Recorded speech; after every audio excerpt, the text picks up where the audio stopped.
Ako po si Binsoy. Matagal ko na sanang gustong magpadala ng kwento sa YouTube channel mo, Sir Paul. Pero sobrang busy kasi. Mabuti na lang talaga, nagkaroon ako ngayon ng free time. Kaya nakapagpadala ko ng kwento. Kaya sana mapili mo ito, Sir Paul. At sana rin magustuhan ito ng mga listeners mo. Ang istoryang ibabahagi ko sa inyo ay hango po sa tunay na buhay.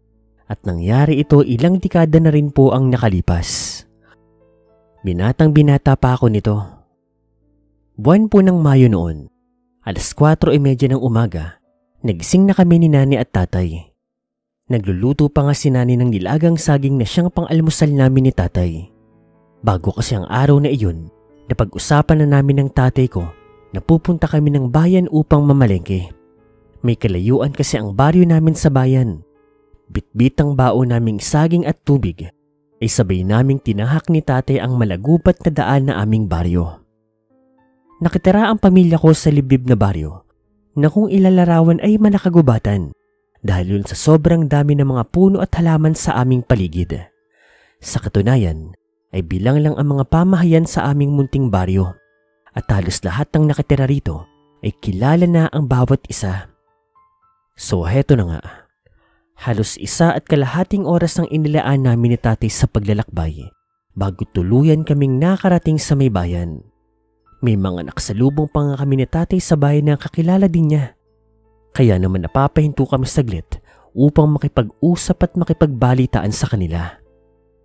Saan ang punta nyo, pare? Sa palengke, paring Rubio.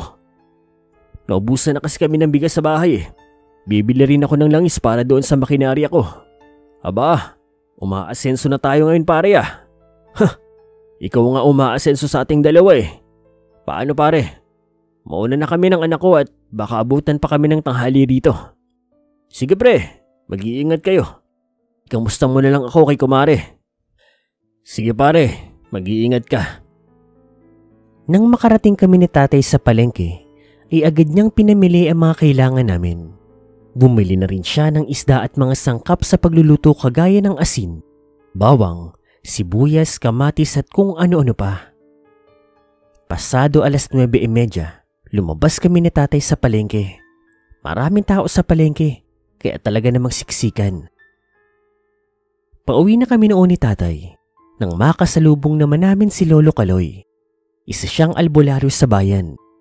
Ngunit kalatang pangalan niya maging sa aming baryo. Marami ang nakapagsabi na mahusay raw siyang albularyo. Ngunit may pagkamisteryo nga lang ang katauhan niya. Hindi kasi siya mahilig makahilubilo sa mga tao. Binati pa nga niya si Tatay. Ngunit diretso lang ang tingin at lakad niya. Kaya naibulong sa akin ni Tatay na kung hindi ignorante, arogante naman daw si Lolo Kaloy. Napatawa naman ako at nang lingunin ko si Lolo Kaloy, nagkataong nakatingin din pala siya sa amin. Tay, mukhang narinig niya kayo. Palingon siya sa atin eh. Hindi yan. Mukhang bingi naman yung matandang yun eh. Hindi naman siguro, Tay. Parang nagalit. Huwag mo nalang pansinin na matandang yun. Bilisan na lang natin at baka masunog pa tayo ng araw dito sa daan.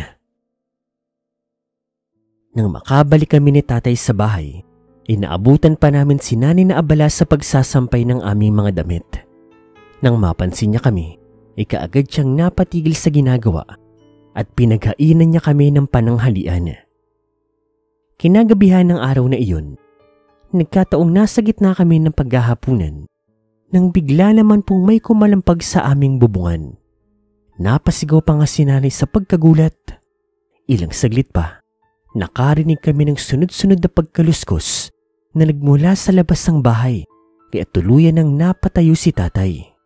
Saan ka pupunta, Tonyo? Sisilipin ko lang kung ano yun. Matapos sabihin ni Tatay yun, kaagad siyang humakbang papalapit sa aming pintuan.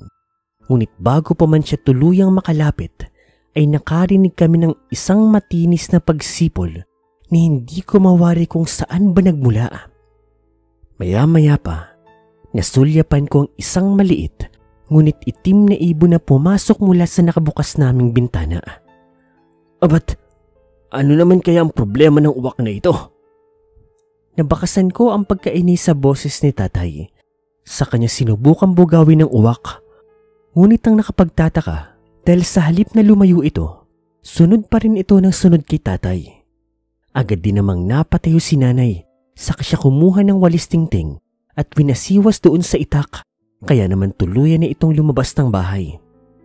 Matapos ang pangyayaring iyon, ay tuluyang lumabas si tatay. Ngunit hindi rin nagtagal, agad din siyang bumalik sa loob.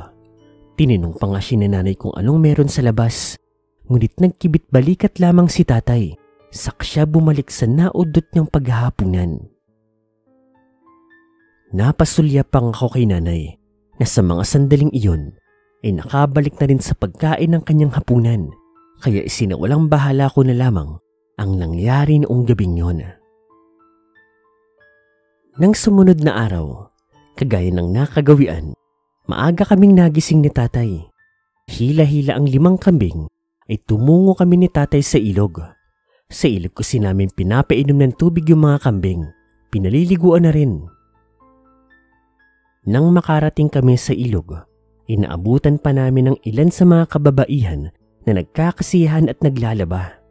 Ilan pa nga sa mga ito ay napapatigil sa ginagawa at binabati kami ng tatay ko. Nasa ganoon kaming kalagayan nang bigla na lang may sumulpot na uwak sa harapan ni tatay at sa sobrang pagkagulat namin ay mabilis na pumasok sa loob ng bibig ni tatay yung uwak. Maging ako, nagulat din talaga sa nasaksihan. Halos hindi ako makapaniwala na ang isang uwak pwede palang pumasok sa loob ng bibig ng isang tao, sa bibig pa ni tatay. Ilan sa mga babaeng nakasaksi, nagulat din at agad tinulungan si tatay na mailuwa ang ibon. Ngunit kahit na anong gawin nila, ay nabigo silang mailabas ang uwak. Hayaan nyo na, uwak lang naman yun. Saka malamang dediretso rin yun sa bituka ko. Pagkain na mismo ang lumapit sa bibig ko. Ayos ka lang ba talaga, Tonyo? Baka hindi ordinaryong ibon yun. Huwag ka mag-alala, Cecilia.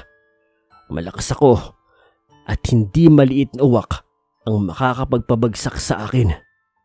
Hindi na rin naman nagtagal ang pag-uusap nila dahil matapos kong painumin ng mga kambing sa ilog ay agad din kaming umalis ni tatay at dumiretso na sa burol. Doon namin iniwan yung mga kambing namin. Lumipas po ang mga araw. Naging maayos naman po si tatay. Parang wala naman pong kakaibang nangyari sa kanya. Ngunit, isang araw po, bigla na lamang pong nanigas si tatay sa kanyang higaan at tinamaan po ng matinding karamdaman.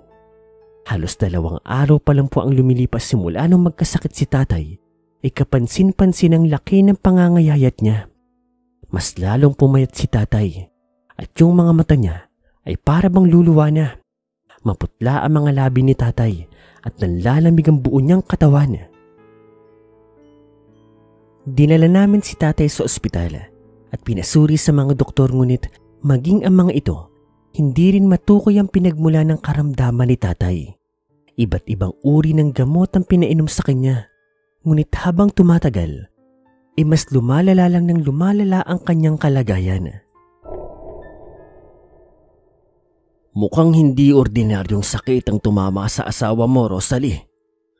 Mang Bern, hindi ko na po alam kung anong gagawin ko. Hirap na kami. Mabuti pa, ipasuri nyo na si Tonyo sa albularyo. Susubukan ko ho, Mang Bern.